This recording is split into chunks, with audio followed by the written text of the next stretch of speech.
Thank you very much. Sitting across, it seemed like the acoustics of this room is like the acoustics of courtroom number 1 in the Supreme Court.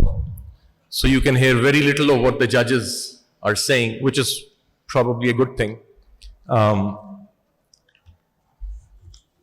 Last year there was or earlier this year probably, there was a conference at the Supreme Court, and the senior puisne judge, Justice Qazi Faizisa, asked a question.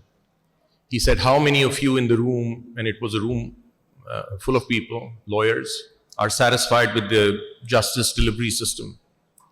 And not one person stood up. And so that's the scale of the challenge that faces the litigation practice right now. All of us who are practitioners, whether as judges or lawyers who appear in courts, understand that the system is not delivering and something radical needs to happen given the growth in population, given the number of cases that are growing. It's just the workload is such that we keep talking about pendency. In Islamabad, which is a very small place, there are 17,000 cases pending in the High Court. There are 50,000 cases pending in the district courts. And that's just too many cases. So we've over the last year, we've tried to reimagine service delivery at our court. We've put up a paper which is on the website of Islamabad High Court, which flags 12 or 13 issues that we need to focus on. The analysis was that we're a post-colonial state and a post-colonial judiciary, which is just not service-oriented right now. And it's the same model that we continue to dispense justice through, which causes delays and needs to be fixed. We get a lot of flack for, I don't know, in the rule of law index being 130th or 127th or whatever, and every time that report comes out, everyone says, look at these judges, they're the ones to blame. But sitting as judges, at least at the High Court level, there is a failure of the governance system. The same failure mars the court systems as well. And when it comes to the state, it's all of the state's governance creating problems between the state and the citizens, which is then creating a lot more litigation. And it's just hard to handle. Up until the time that I was appointed as a judge, I never realized that the most pressing challenge for a judge was time. There is just too much work. There is too little time to do it. There isn't enough help when it comes to research, when it comes to looking at precedents from other jurisdictions, coming up with meaningful opinions. We've got 3 or 4 kinds of audiences. We've got the Supreme Court, which is the appellate court. So we've got to write an opinion in a form that will be understood by the appellate court as to why we are doing what we're doing. Obviously, there are the parties before you. You decide something, you decide for them, so they should understand what you've decided.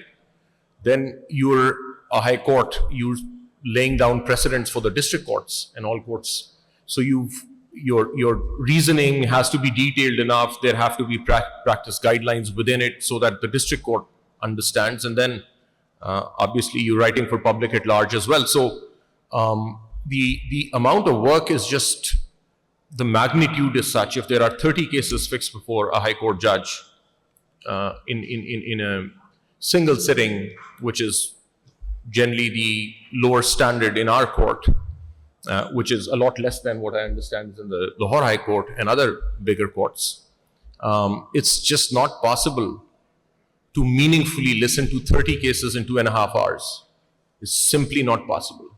It's not possible humanly to write more than 3 or 4 decent judgments a day.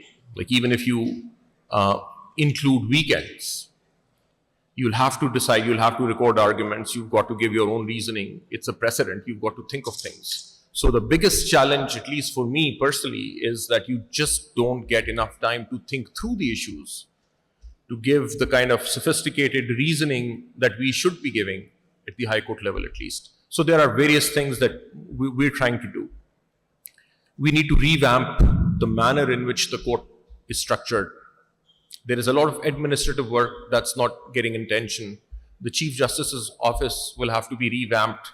The senior civil judges in the district courts, the district judges, the kind of administrative functions that they have, there isn't enough thought going into that.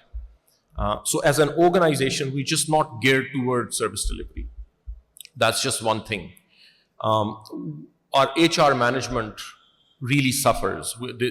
There are evaluation systems, but performance evaluation, performance management, together with how you're going to resource courts, how you're going to promote people, how you're going to train them in various specializations, there is no effective system.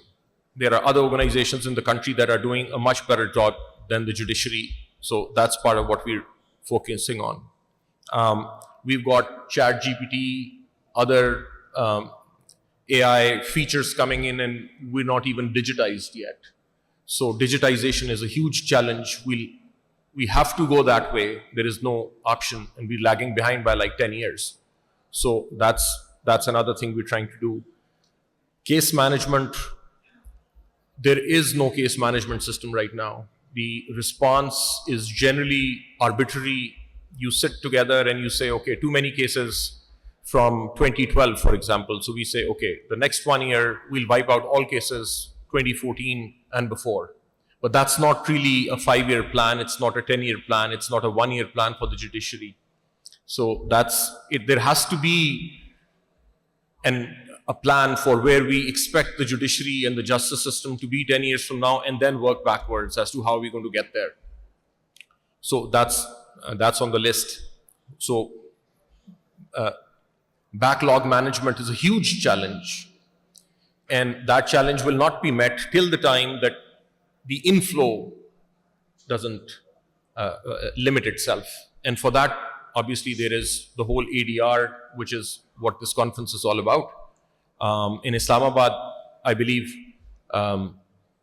somebody spoke about Islamabad as well this morning. So we now have rules. We've got